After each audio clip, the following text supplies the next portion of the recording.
And don't forget, if this is your first time with LiveLink training, please visit my website. And if you scoot to the bottom of any page, just give this link a click here to subscribe to my YouTube channel. That would be really helpful. Thank you very much. Let's get on. Hi and welcome to another episode in my series of videos on Adobe Bridge 2020. Now, we've spoken in previous videos all about things you can do with your images using Adobe Bridge. But how can we get the images from your camera onto the computer so Bridge can see them? Well, for that, Adobe gives us an excellent feature called Get Photos from Camera. And it's up on the icon bar at the top here. And if I just click on it, you'll see it says this is Get Photos from Camera. And it's the Adobe Bridge photo downloader. Now I'll just shut that down a little bit. I'll explain that a little bit later. Okay, here we've got the downloader. Now let's take it top to bottom. We'll start with the source. Now this is, well, where are your images that you want to bring into Bridge? At the moment it says no devices found, and this is because I've got no camera or memory card attached. So let's sort that out. So I'll just push my memory card in. And it should say, yeah, my EOS Digital, it's recognised where it is. Now it still says none detected. You may have to, if you just click this little button, refresh the list. And once you've refreshed the list, it should appear. And there it is. It's my iDrive and it's my EOS Digital. And I'll just click on it now. And you can see that it says get photos from EOS Digital. There are 11 files on it that I took recently at the Yorkshire Wildlife Park. Right, okay, let's go first into import settings. Now, first one down is location. Now this is, well, where do you want the pictures to go? And this is at the master folder.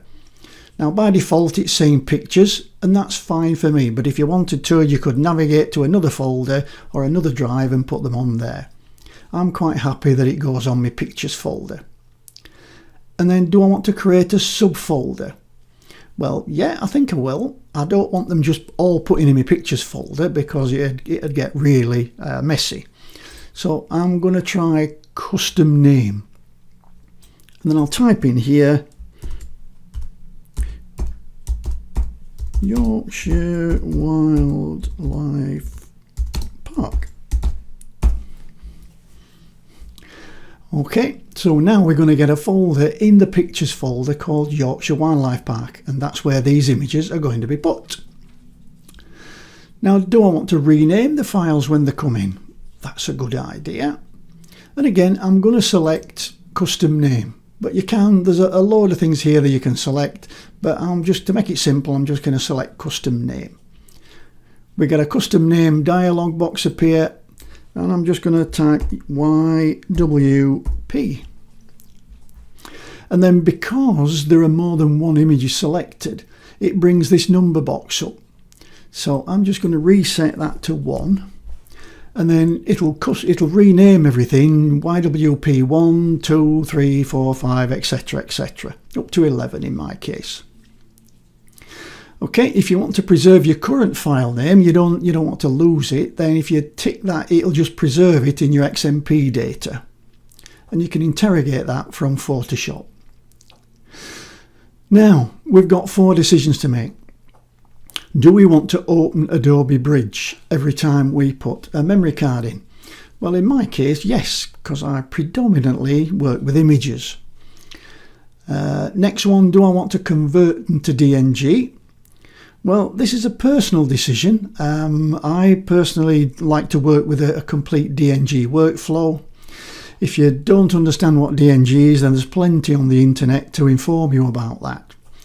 But I do like a DNG workflow, so I'm going to convert all my files to DNG, digital negatives. And once you've done it, you just need to do it once and it'll be remembered. So you don't have to keep doing it. Do I want to delete my original files? No, siree. Not a hope.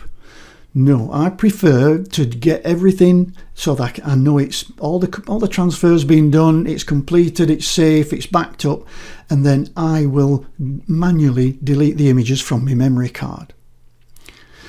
do I want to save copies to? Now what this is just a raw backup basically of your images, and it's done at the same time as you are bringing your images over onto the computer.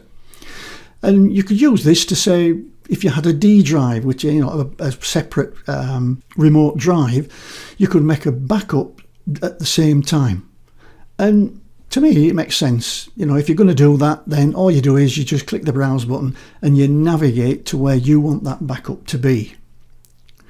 Okay, well, I'm not going to do that this time because it'll just take too long.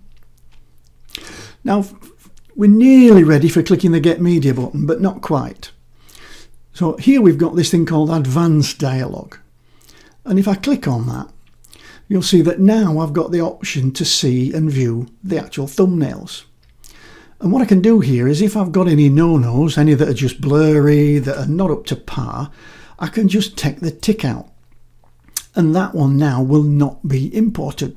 So it just saves you a job of having to delete the rubbish later, basically. If you've got a lot of images and you just want to pick one or two of them to import from this lot, then there's a quick way of doing that. You can uncheck all.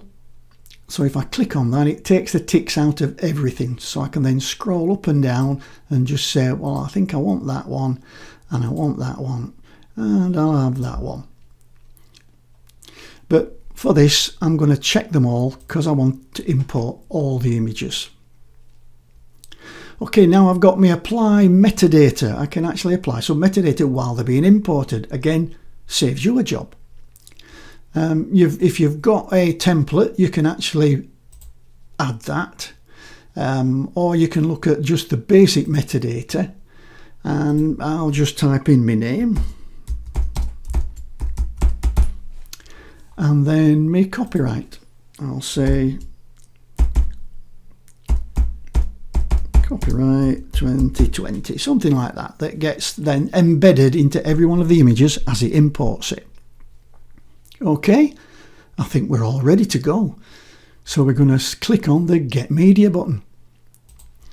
And now you can see that it's taking all the images from your memory card, it's adding any metadata, and it's putting them on your computer. And you can see now in my pictures folder, I've got a folder called Yorkshire Wildlife Park. And there are all the images, all ready for you to start working on. Well, that's it for this video. I do hope you found it useful. If you did, please give me a thumbs up or leave a comment under the video. Now, for more videos on Photoshop, Lightroom and photography, please visit my website, livelinktraining.com.